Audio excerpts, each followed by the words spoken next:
Êxodo.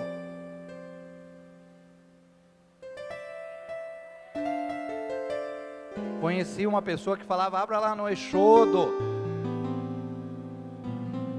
abra no livro do Êxodo. Êxodo quer dizer fuga, saída. Amém? Está preparado aí, pastor? Nós estamos em teste na câmara nova. Êxodo 33, versículo 14.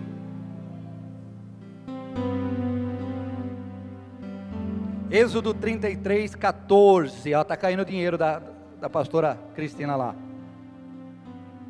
Pega para ela lá, tadinha. Pega lá, jovem. Ó, jovem é a Priscila. Êxodo 33, 14. Quem achou? Hoje vocês estão mais animados, né? Domingo deu um trabalho, mas pegou. Parecia carvão verde. Deu trabalho, mas na hora que pegou também não apagava mais. Êxodo 33, 14. Disse, pois: irá minha presença contigo para te fazer descansar. Então lhe disse: se tu mesmo não fores conosco, não nos faça subir daqui. Eu vou ler mais uma vez. Disse, pois: irá minha presença contigo para te fazer descansar. Então lhe disse: se tu mesmo não fores conosco, não me faça subir daqui. Fecha os teus olhos. Senhor Deus, muito obrigado por tua presença. Algo precioso o Senhor tem para nós nessa noite. Fala conosco, em nome de Jesus. Êxodo 33, 14, eu vejo aqui um diálogo entre Moisés e Deus. Não é um diálogo qualquer, porque Moisés não era um homem qualquer. Moisés era um príncipe do Egito, criado como filho adotivo da filha do faraó. Moisés estudou nas maiores, se é que podemos dizer assim, faculdades do Egito, nas maiores e melhores escolas do Egito. Moisés era um escritor renomado, tanto é que a Bíblia tem 6 livros de Moisés. Pastor, não é 5? Não. O livro de Jó também, historiadores dizem que foi Moisés que escreveu. Moisés, ele era também juiz. Moisés também falava vários idiomas, várias línguas. Moisés escreveu leis. Moisés era um grande líder. Então era um camarada que, vamos dizer, fora do tempo. Era um camarada, se vivesse na época de agora, talvez Moisés era presidente de uma grande nação, talvez Moisés era, sei lá, juiz do Supremo Tribunal Federal, ou se morasse em outro país, de alguma corte maior da justiça. Talvez Moisés era um escritor famoso, porque Moisés, ele tinha uma inteligência acima dos outros. E não tendo só a inteligência acima dos outros, a inteligência de Moisés também foi desenvolvida através dos estudos.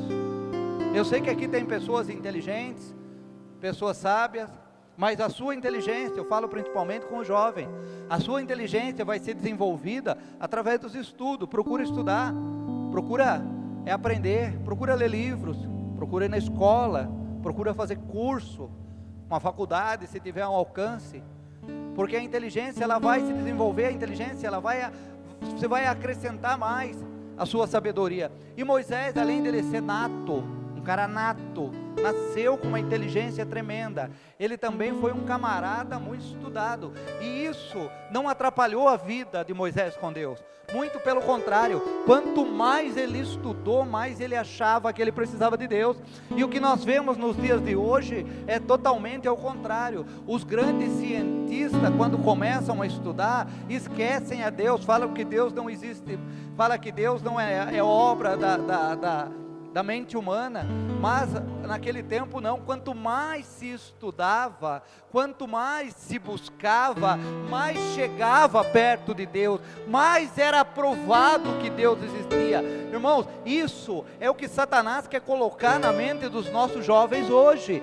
Satanás quer colocar na mente daqueles que vão para uma faculdade, que vão para um estudo maior, uma instância maior de estudo. Eles entram tanto na ciência, que eles se acham maiores do que Deus, eles se acham maiores do que o Criador. Moisés também talvez chegou esse período, que ele se achasse maior que o Criador, maior do que Deus, porque nas faculdades do Egito não se ensinava o Deus de Israel, não se ensinava o Senhor Jeová, ensinava outros deuses, mas outros sim. O que acontece? Eles também ensinavam a ciência, eles também ensinavam a matemática, eles também ensinavam a botânica. Então o Egito, ele era um antro de medicina, era um antro de ciência, mas longe de tudo isso, também era um antro de outros deuses e demônios, até que um dia Moisés teve um encontro sobrenatural com Deus. E quando houve esse encontro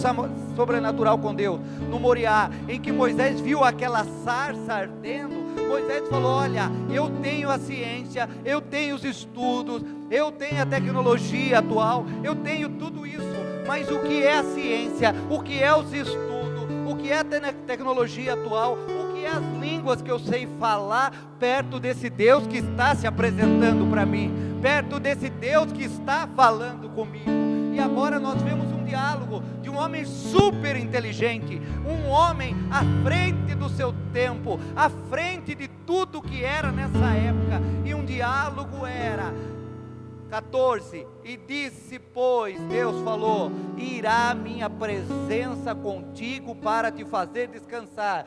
15, Moisés falou: então lhe disse, se tu mesmo fores conosco, se tu mesmo não fores conosco, não nos faça subir daqui. Entenda isso, olha para mim. Moisés olha para Deus e fala: não adianta a minha ciência, não adianta tudo que eu sei, não adianta o meu estudo, não adianta o que eu aprendi, se não tiver a tua presença conosco, se o Senhor não for conosco. Eu posso ser o homem mais inteligente da terra, eu posso ser o homem mais sábio da terra, eu posso ser aquele mais catedrático, aquele que fala língua, aquele que escreve 5, 6 livros da Bíblia. Não adianta nada se não for a presença de Deus conosco.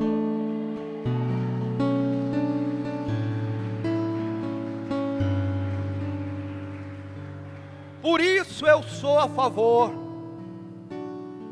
que todo pastor tenha um mínimo de estudo, um mínimo. E se tem um mínimo, depois de pastor, vai estudar mais, vai terminar primeiro grau, segundo grau, nem sei como é que eu falo agora, vai estudar mais. Por quê? Porque vai ter uma somatória. Agora sim, tem a presença de Deus, irmãos, e a sabedoria de Moisés. A presença de Deus e o conhecimento de Moisés. A presença de Deus e aquilo que Moisés tinha aprendido nas escolas. Eu aprendo com Moisés o quê? Eu aprendo que Moisés podia ter tudo isso que ele conquistou através dos estudos, através das escolas, através das grandes faculdades do Egito Antigo. Mas ele diz, principalmente, eu não posso perder a presença de Deus. Eu aprendo com isso, que nem eu, nem você, nem qualquer um dos que estão aqui ou estão ouvindo aí pelo YouTube, nós não podemos perder a presença de Deus. Nós não devemos deixar a presença de Deus. Deus fala: olha, eu vou contigo. E Moisés fala: olha, se o Senhor não for comigo, nós não vamos subir para Canaã. Nós não vamos, nós só vamos se o Senhor for. No capítulo 33 mesmo, depois você lê na tua casa, irmão, Deus fala assim: eu vou colocar um anjo diante de ti. Irmão, eu já vi pastor falando: tem um anjo aqui na igreja, e a igreja vira pirueta e começa a falar línguas estranhas. Irmãos, Moisés falou assim: eu não quero anjo, não, quero tua presença. Irmão, não adianta eu falar que tem anjo aqui se não tem a presença de Deus. Não Não adianta eu ficar chamando o anjo. Ah, mas tem um anjo na igreja da aleluia. Dá tudo. Irmão, a presença maravilhosa de Jesus Cristo é nesse lugar. A presença de Deus já é suficiente. Nós não precisamos de anjo, não. Os anjos vêm por tabela, mas a presença de Deus é real aqui.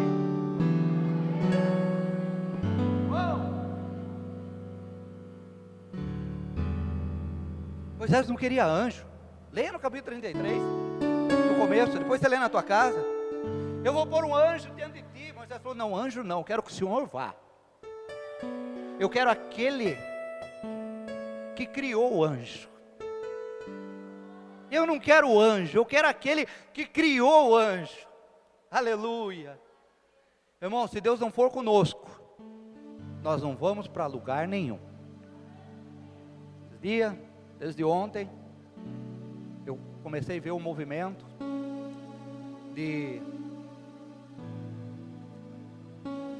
inclusive no grupo de pastores, vai fechar a igreja, vai fechar. Tem gente para estar torcendo para fechar a igreja. Tem gente para estar torcendo para fechar a igreja. E geralmente aqueles que querem fechar a igreja, que colocam em grupo, é aqueles que não vêm na igreja. Tem gente torcendo para fechar a igreja. Irmãos, nós precisamos da presença de Deus na nossa vida. Eu tenho uma boa notícia para dar para você nessa noite. De tantas más notícias que tem por aí, de tantas más notícias que nós ouvimos por aí, ou fake news, ou notícias inventadas pela mídia, ou notícia inventada por um coração maldoso, eu tenho uma boa notícia para você. A presença de Deus está neste lugar.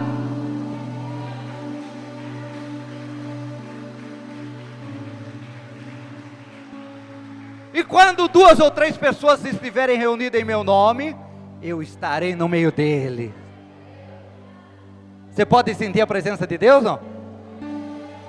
O budista se reúne, mas não sente a presença do Buda.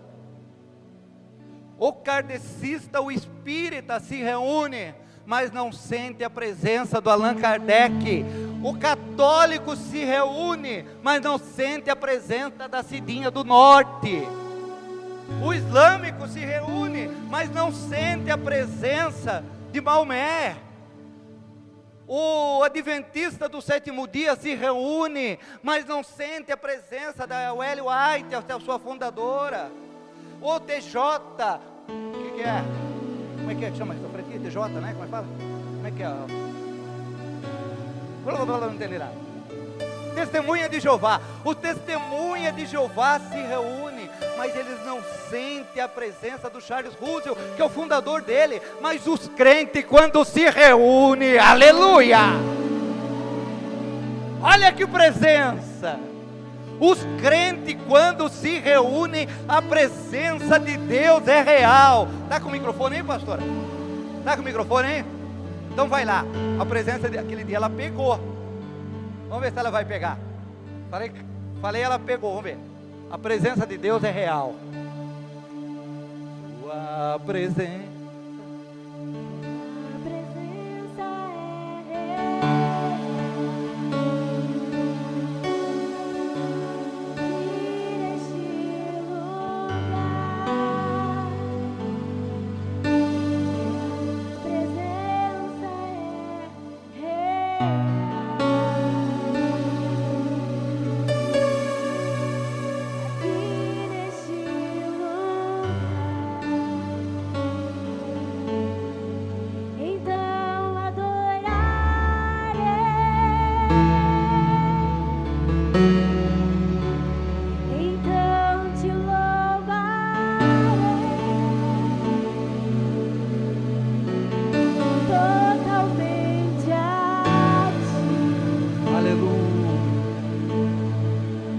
A presença de Deus é importante, sabe por quê? Sabe por quê, pastor Luiz Fernando? A presença de Deus, ela é importante na nossa vida, sabe por quê? Porque ela é garantida. Moisés fala: se tu não fores conosco, não faça subir daqui. Deus fala, então eu vou. A presença de Deus é garantida, irmãos. Deus não falou para Moisés, eu vou ver na minha agenda se vai dar para mim com vocês. Deus não falou para Moisés: olha, eu vou ter que marcar um horário aí. Deus não falou para Moisés: olha, eu não estou muito afim, eu vou estar ocupado.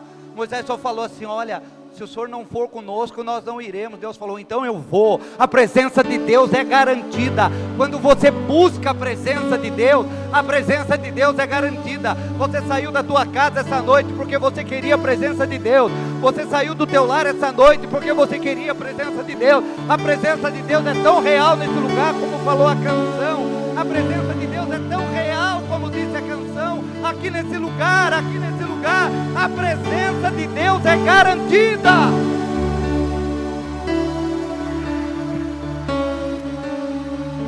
Deus fala: eu garanto que eu vou estar junto.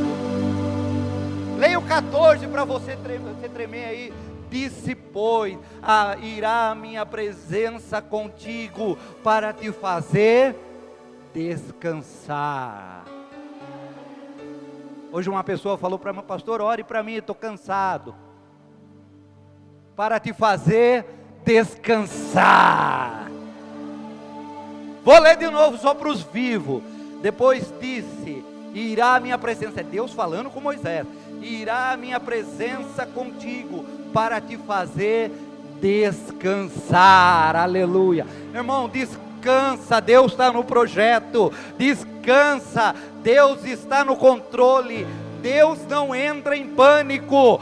O homem entra em pânico, a mulher entra em pânico, o governo entra em pânico, os médicos entram em pânico, o prefeito entra em pânico, o presidente entra em pânico. Deus não entra em pânico. A presença dele é para nos fazer descansar. Aleluia. Descansa. Lá em cima da galeria. Culto aqui, ó. Olha para cá, não vou olhar na rua não.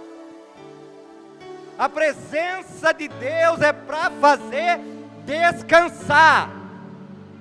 Amém? Mateus 28.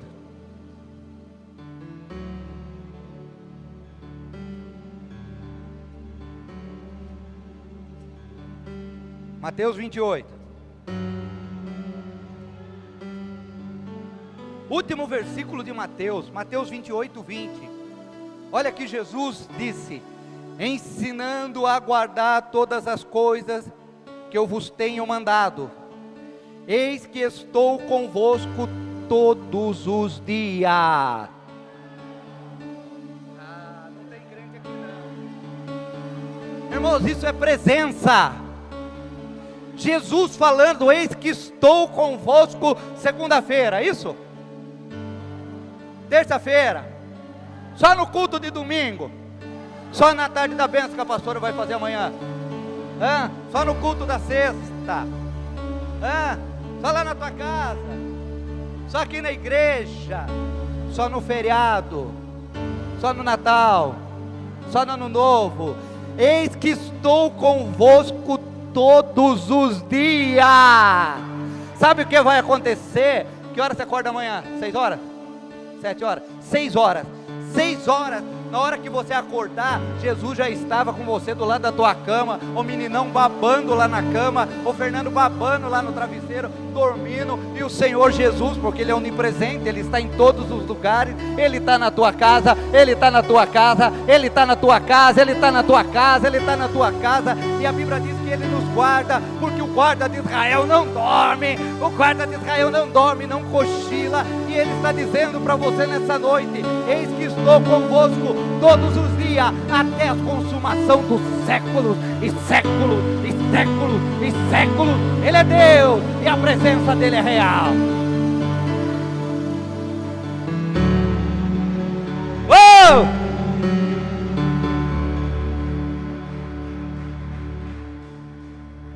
Aleluia. Vamos encerrar? Você vai falar um negócio comigo. Fica em pé.